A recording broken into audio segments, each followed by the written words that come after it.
Today we are peering through the veil of science fiction and asking, well, a pretty monumental question.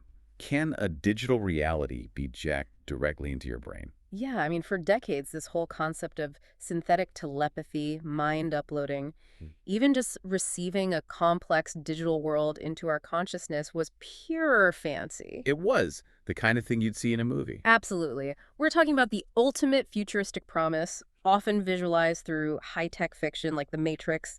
But the world of neurotechnology, specifically brain-computer interfaces, BCIs, or brain-machine interfaces, BMIs, it's rapidly transitioning from speculative theory to, hard functional hardware. Our mission is to explore the profound advancements being made in BCIs. Looking at how they're currently used to repair, assist, augment, and even map human function. Exactly. And crucially, where the engineering stands on achieving that fully synthetic experience. We're focusing on the twin challenges of getting data out of the brain reliably and, maybe even the harder part, successfully getting complex digital data in. Okay, let's unpack this monumental shift, because to understand where we're going, we really have to recognize where we started. Mm. The entire field, it just hinges on a discovery made almost exactly a century ago.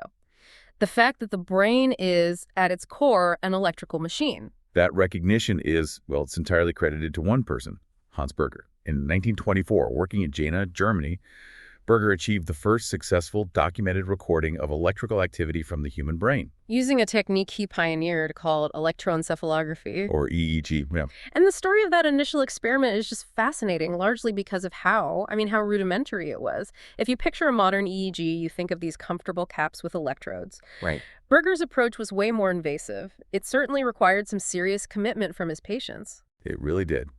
His first attempts involved inserting silver wires directly under the scalps of his patients, Wow. which were then connected to a sensitive galvanometer, a device that measures electric current. He later refined this to use silver foils secured with rubber bandages on the outside, but the basic principle was established. The human mind produces detectable electrical patterns. So that initial, almost shocking experiment, it proved the brain wasn't just working chemically or structurally. Right. It was sending out these rhythms that could be captured and analyzed completely outside the skull. And that led directly to his major breakthrough, Yeah. the identification of the brain's oscillating activity. Most famously, he discovered the alpha wave, which oscillates in the 8 to 13 hertz frequency range. We now know those are highly characteristic of a relaxed, awake state, right? Exactly. And this was the true starting gun for neurotechnology because it gave us a language, a way to begin translating the mind. Now that we know the brain generates signals, the central engineering problem becomes, how do we listen with enough fidelity to translate thought into action or, experience? Right.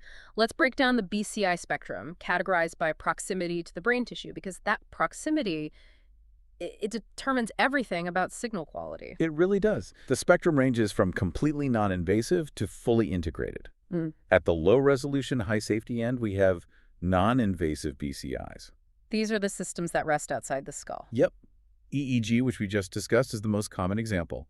Others include magnetoencephalography, or MEG, and functional magnetic resonance imaging, fMRI. Okay, so for the listener who might be familiar with these in a hospital or a clinical setting, can you quickly clarify how something like a MEG or fMRI functions as a BCI? Because they aren't directly measuring electrical current like an EEG. That's a great distinction. So MEG reads brain function by detecting the extremely tiny magnetic fields that are generated by the brain's electrical currents. And those pass through the skull better? Much better than the electrical signals themselves. And then fMRI, on the other hand, is an indirect measure. It functions as a BCI by tracking changes in blood flow hemodynamics in the brain. It basically shows us which regions are highly active. The obvious benefit being, of course, zero surgical risk. Absolutely. But the downside, particularly for EEG, is that the bone tissue of the cranium acts like a biological deflector. It weakens and deforms the electrical signals, leading to the lowest spatial and temporal resolution. It's a very noisy signal. So if we need higher fidelity, if we need to isolate the signal of, say, a few dozen neurons rather than millions, we have to go under the skull. You do. And that brings us to partially invasive BCIs. Correct. These systems are implanted inside the cranium, offering high-fidelity signals by bypassing the skull, But, and this is critical, they're designed to rest outside the brain tissue itself. To minimize the body's reaction. Precisely. The primary examples are electrocorticography, or ECOG, where you place electrode grids right on the surface of the brain's cortex, and the newest innovation, which we'll get into, endovascular BCIs.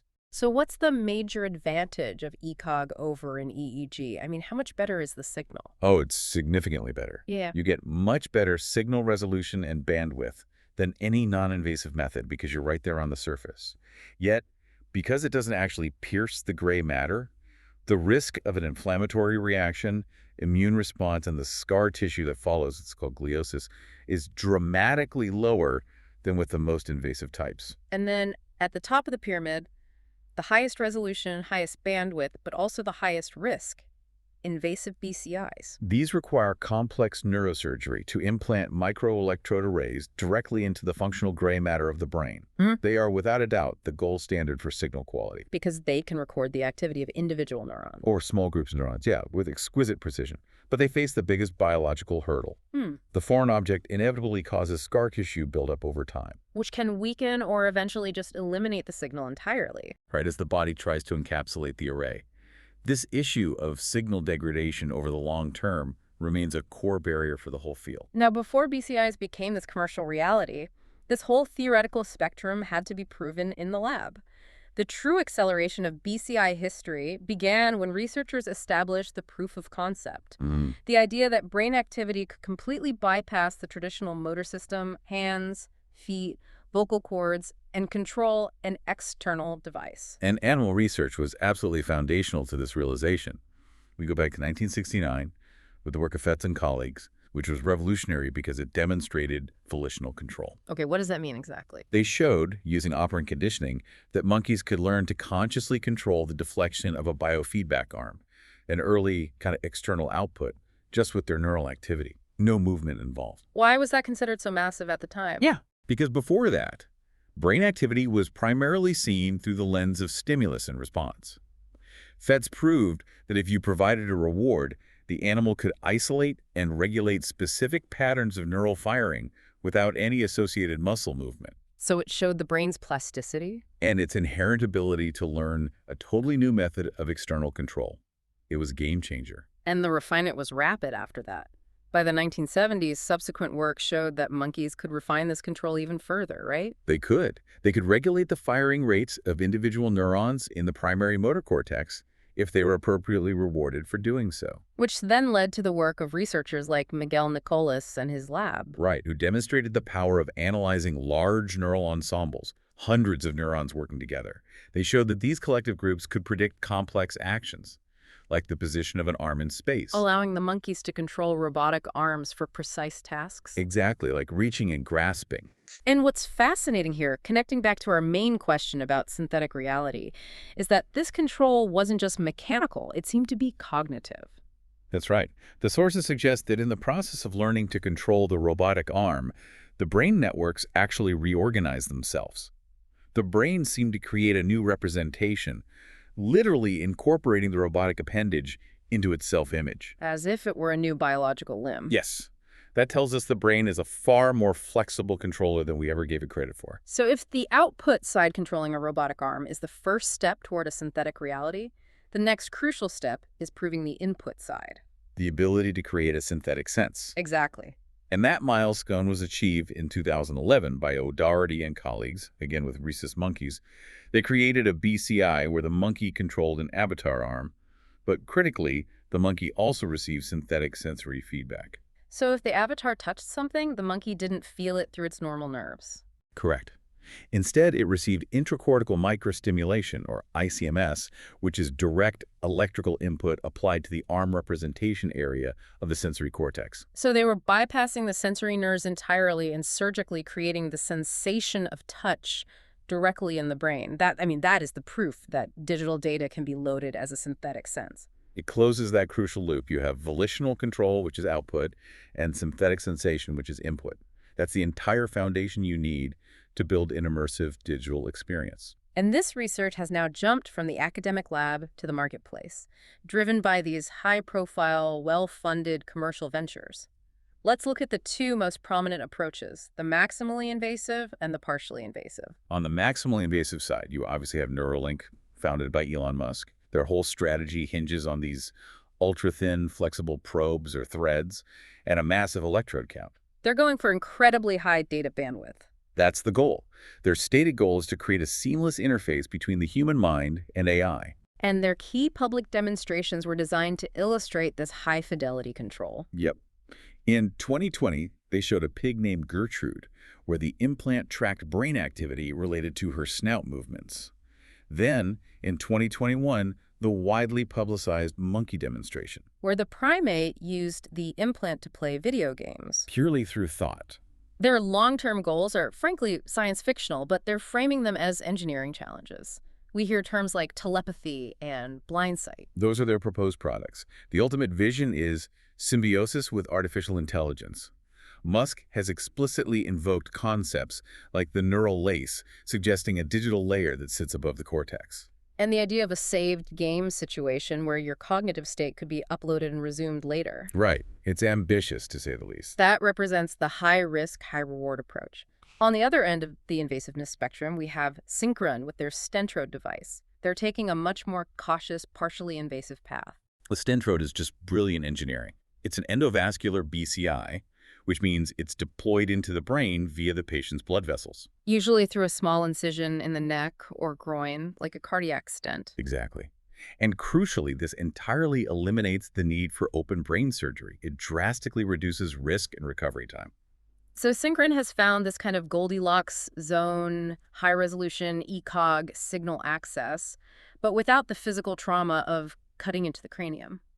What are the results from their early human trials? The results are very promising, especially for patients with conditions that cause severe paralysis, like amyotrophic lateral sclerosis or ALS. Right. As of late 2020, participants were using the stentrode to wirelessly control operating systems for essential daily tasks, texting, emailing, online banking, all using direct thought. That is autonomy restored in a way that feels natural to the patient. It is. And the safety profile is essential. This device needs to work for years. Absolutely. Stability and safety are paramount for adoption.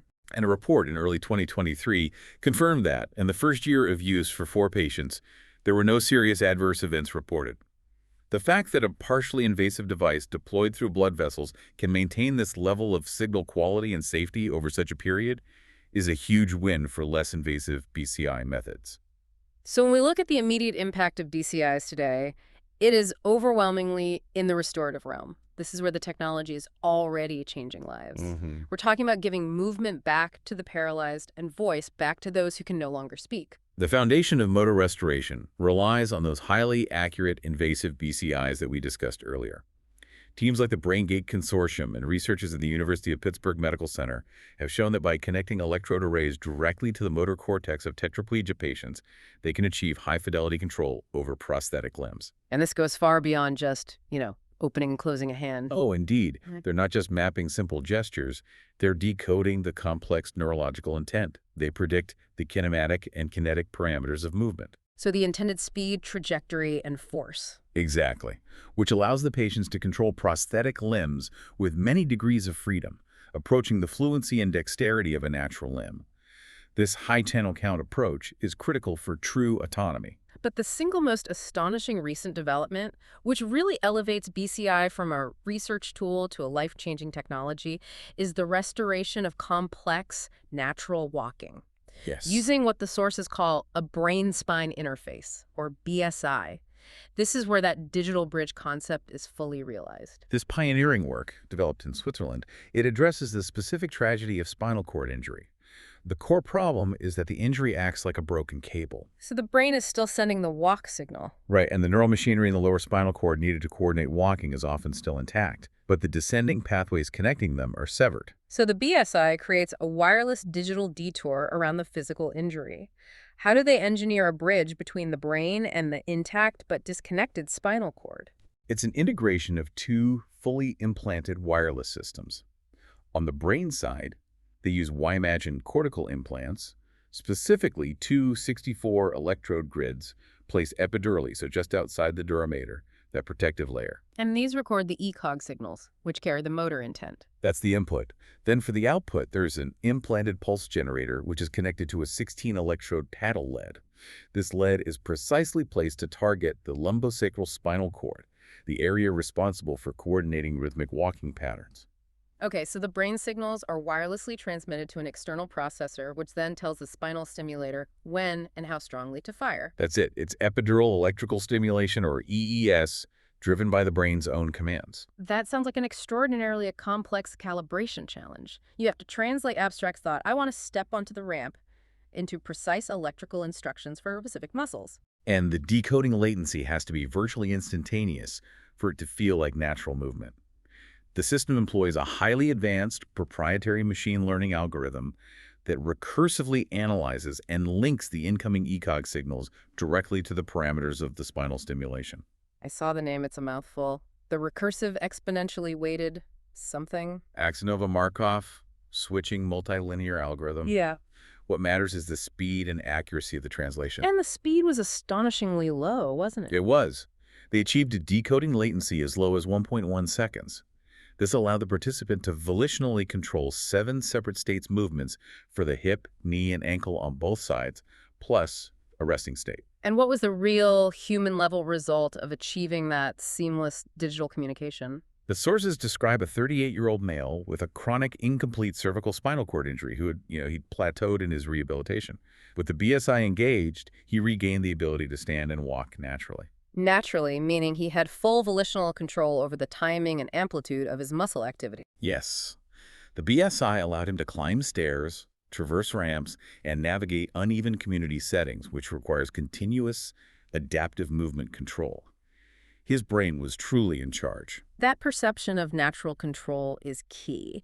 Compared to older stimulation systems that might rely on motion sensors on the feet, this was different. It was.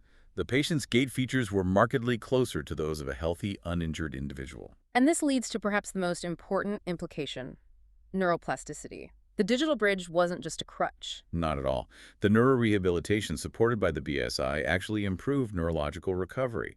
The participant eventually regained the ability to walk over ground with crutches, even when the BSI was switched off. Wow. So the brain had used the BSI training to reinforce residual neuronal pathways around the injury site. That's the theory.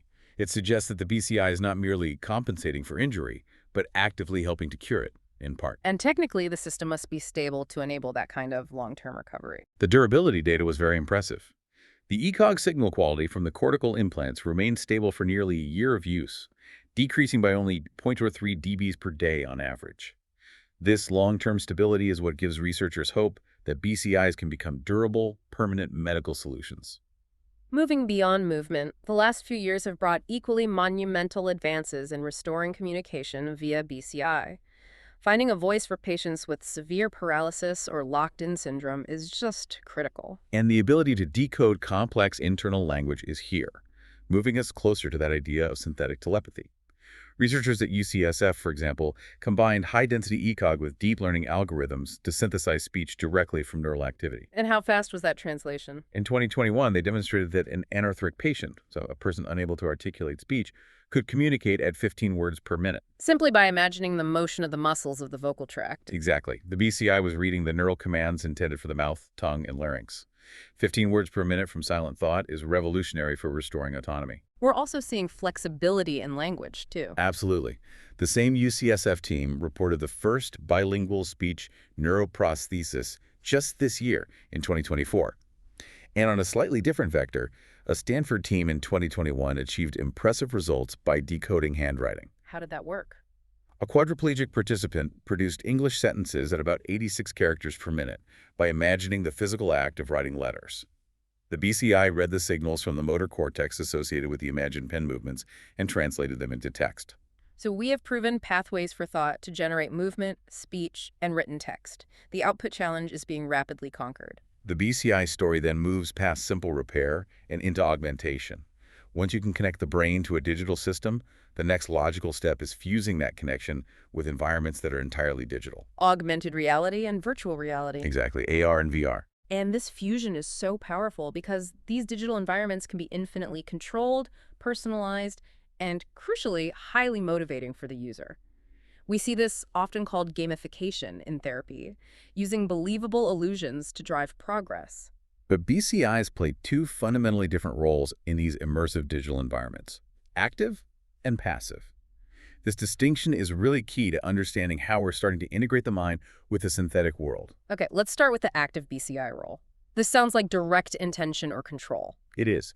Active BCIs are where the user is consciously issuing a command or inputting text without using their body. In rehabilitation settings, for instance, in platforms like reInvent, patients recovering from a stroke might use EEG signals related to the mere attempt to move their affected arm. So if the patient thinks, move my arm forward, the virtual arm moves. Right. And it creates this immediate rewarding feedback loop, even if the real arm cannot move yet. Nice. It's called Patient-Driven Action Observation, BCI in VR. And it's incredibly potent because it promotes neuroplasticity. Oh. Clinical data, supported by fMRI, suggests that this approach increases brain activation in motor networks, essentially retraining the brain faster than traditional physical therapy alone. So active BCI is about explicit command. What about passive BCIs?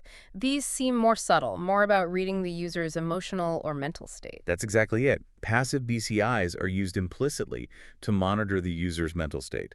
They're not command-driven, they're feedback-driven. They monitor a range of physiological and cognitive signals. Like what? Well, EEG for brain rhythms, electromyography or EMG for muscle tension, galvanic skin resistance for stress, or heart rate variability for your autonomic state.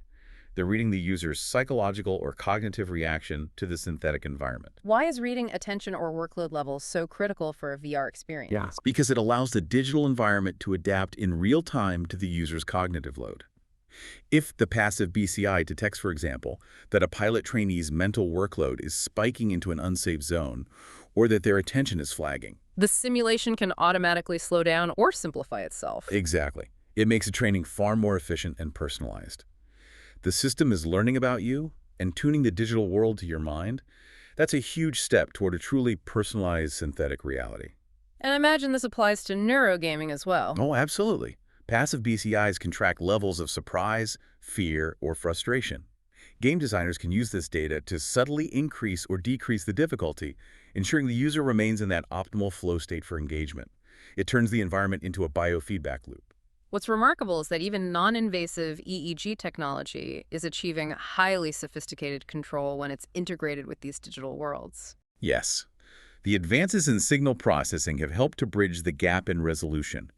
Back in 2013, researchers at the University of Minnesota demonstrated that they could use non-invasive EEG signals, driven purely by motor imagination, to control the flight of a virtual helicopter in 3D space. Controlling a complex action in 3 dimensions non-invasively from thought alone, that requires the BCI system to resolve all that signal deformation caused by the skull. Precisely.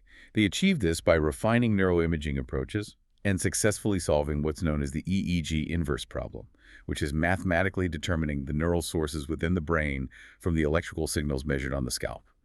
It shows that, with advanced algorithms, non-surgical interfaces still hold immense potential for interfacing with digital environments. We've established that BCIs are proving incredibly proficient at output moving limbs, controlling cursors, producing speech. But if we're ever going to achieve that science fiction dream of a synthetic digital reality, we have to master the input challenge. How do we put complex sensory data into the brain?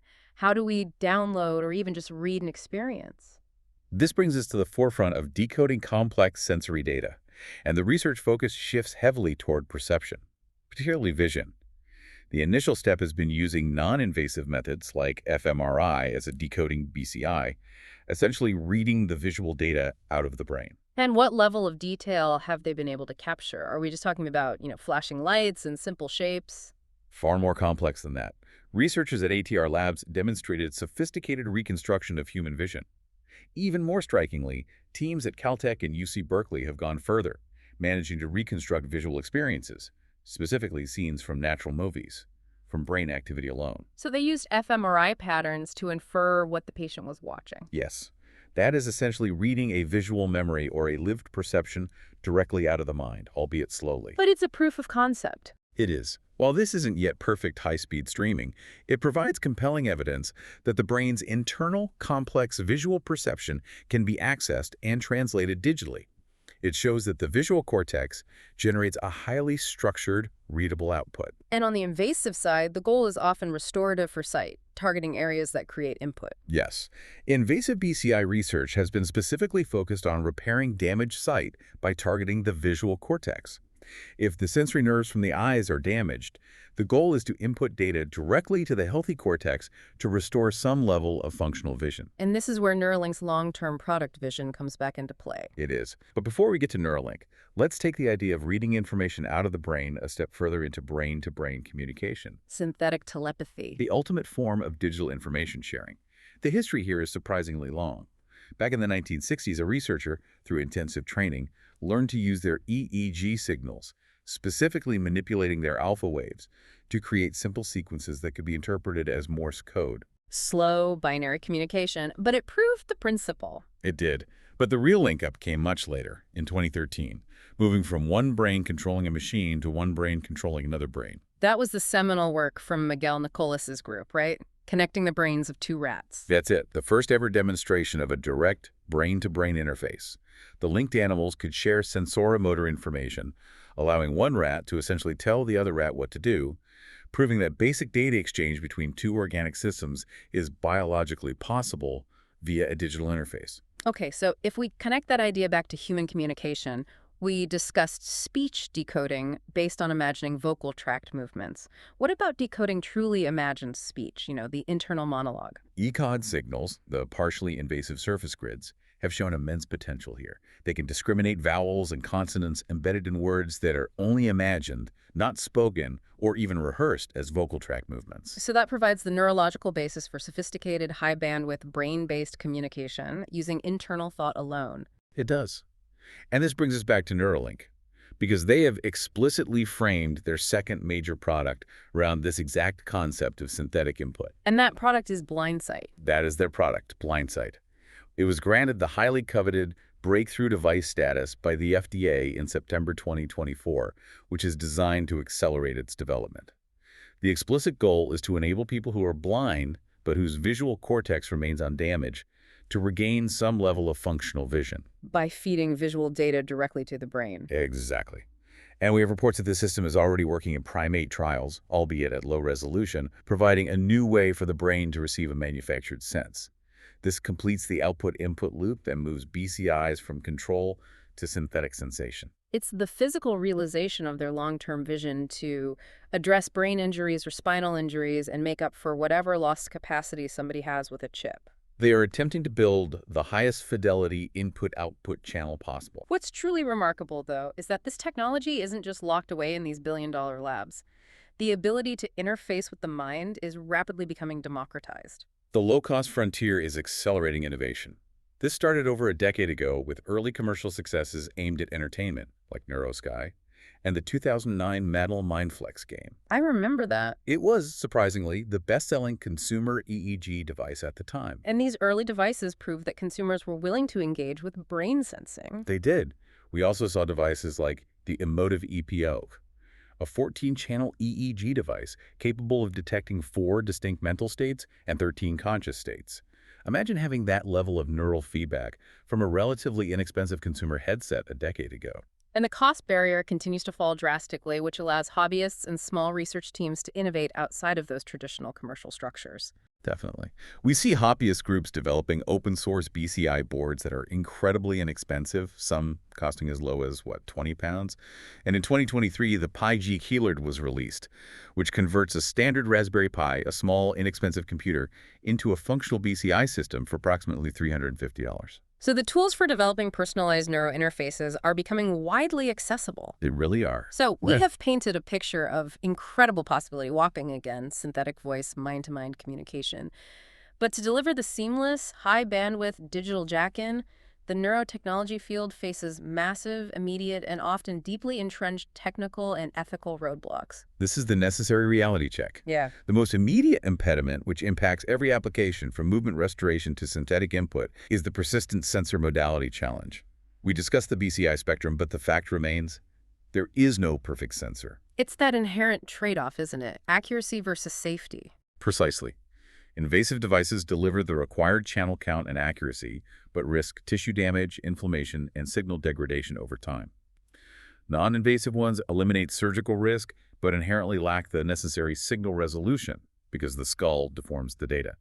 Until a sensor is developed that is both safe and robustly accurate long-term, true seamless integration remains, well, difficult. And even if you could harvest the data perfectly, the sheer scale of the information transfer is almost impossible given current technology. This was highlighted publicly by the most prominent commercial player in the space. Yeah. In May 2024, Elon Musk issued a technical challenge. He stated that in order to transmit the necessary volume of high-resolution neural data in real time and under low power, Neuralink requires a lossless, low-power compression rate of more than 200x. 200 times lossless compression in real time. To put that into perspective, most common data compression rates are in the range of maybe 2x to 10x. Right. And 200x is often only achievable with significant loss of data quality. Exactly. Software and compression experts who reviewed this request called the prospect just outlandish. This highlights the staggering computational chasm between the brain, a system with massive parallel processing efficiency, and our current ability to capture, compress, and transmit that data in a small, implantable device. The bandwidth issue is enormous. And even when they get the most advanced invasive implants into the brain, the hardware isn't proving stable in the long term, as we saw with Neuralink's first human participant. Right. The case of Nolan Arbaugh in the PRIME study demonstrated the biological instability of the hardware. After his implantation, 85% of the ultra-thin threads detached. Because his brain shifted more than expected post-surgery. Yes. And while Neuralink did achieve significant success with the remaining threads, the event underscored how biologically challenging it is to maintain a stable, high-channel connection to living brain tissue, which naturally moves, swells, and reacts to foreign objects. And while Neuralink quickly developed fixes, which were FDA approved for the subsequent patient, Alex, this constant biological friction is a major technical hurdle that has to be engineered around. It is the defining mechanical challenge of invasive BCIs. Yeah. How do you keep millions of connection points stable in a soft, moving, reactive biological environment over a period of decades? Okay, moving past the technical, the ethical and regulatory landscape of BCIs is incredibly complex and has drawn major scrutiny, especially around these rapid development efforts. The issue of animal welfare is a significant and ongoing controversy. Neuralink, for example, has faced major complaints from groups like the Physicians Committee for Responsible Medicine, or PCRM, regarding their animal testing practices. With primates, pigs, and sheep. And the specific concerns raised in public reports were pretty serious. What were they? Well, the records alleged significant issues, including chronic infections, bloody diarrhea, brain swelling, and the subsequent euthanasia of many primates used in the experiments. Employees were cited claiming that testing was potentially rushed due to high-pressure demands for rapid results. And Neuralink has consistently denied claims of abuse. They have, and they point to regulatory compliance, but investigations by the USDA and ongoing scrutiny by the SEC highlight the intense ethical complexity inherent in accelerating such sensitive technologies. And safety is the absolute priority for regulators. The FDA was initially very cautious about moving toward human trials, wasn't it? Very cautious. The FDA initially rejected Neuralink's human trials application back in 2022, citing major safety concerns that needed substantial addressing. What were those specific concerns? They were very specific. Yeah. The device's lithium battery, the potential for those tiny flexible wires to migrate from the implantation site to other areas of the brain, and crucial questions about how the device could be safely removed without causing damage to the surrounding brain tissue. And even though the FDA ultimately granted approval after fixes were proposed, those 3 points, power source safety, migration risk, and reversibility, remain the 3 critical regulatory hurdles for any high-channel invasive DCI. They are non-negotiable points of public safety. And beyond device safety, ethicists are raising profound questions about the data itself, the neurosecurity concern. Right. If a BCI can decode your intentions or monitor your mental states as a passive sensor, the potential for hacking, loss of privacy, and misuse of neural data is just unprecedented. This data is fundamentally different from banking or health records. It is the raw cognitive activity of the individual. Ethicists are concerned that the long-term goal of speculative human enhancement or transhumanism could divert resources and public attention from the core, proven restorative applications like that brain-spine interface we discussed. And finally, even the transparency of the research process has come under fire. It has. Bioethicists have noted concerns about transparency, specifically the absence of public trial registration on clinicaltrials.gov for some of these high-profile studies. Given the monumental implications and the intense public interest, robust ethical oversight and transparent reporting of results, good and bad, are absolutely essential for maintaining public trust. So let's bring this deep dive back to our core question. Can a digital reality be jacked directly into your brain? After reviewing these sources, what stands out to me is the clear, accelerating momentum in output, but the sustained, difficult challenge of achieving high bandwidth output. I think that's exactly right. On the output side, controlling the physical and digital world with thought, the progress is genuinely stunning. High-speed decoding of intended speech, the stability of the BSI allowing paraplegics to regain complex natural walking in community settings. We have functionally perfected the brain's ability to send autonomous signals out. This capability is moving out of the lab and into the home. But on the input side, creating a seamless synthetic experience, the transition is much, much slower. We can reconstruct basic visual scenes, and blindsight is on the horizon, but delivering a complex, high-bandwidth digital reality is fundamentally limited by the raw physics of data transfer, the instability of sensor threads, and the sheer computational power needed to solve that 200x compression problem. That is the engineering reality. It is. Today's most stable and successful BCIs primarily focus on restoring lost capacity, movement, communication, and soon, sight. But if the engineering challenges around long-term, stable performance like the stability we saw in the BSI over nearly a year are reliably solved and low-cost systems continue to proliferate and become mainstream, the entire focus will shift away from repair. So what does this all mean for the future of our relationship with the digital layer? Well, the real question is no longer about restoring existing function, but entirely about augmenting it. Once the brain interface is perfected, once that data pipeline is stable and reliable, what novel synthetic cognitive functions might we choose to receive or jack into? Should society prioritize proven restorative technologies like the BSI that allows a patient to literally walk away from his crutches? Or do we throw maximum resources at the pursuit of speculative human enhancement, like creating a digital layer above the cortex or the ability to upload your last state as a saved game situation? What stands out to you? A truly provocative thought to end on. Thank you for joining us for the deep dive.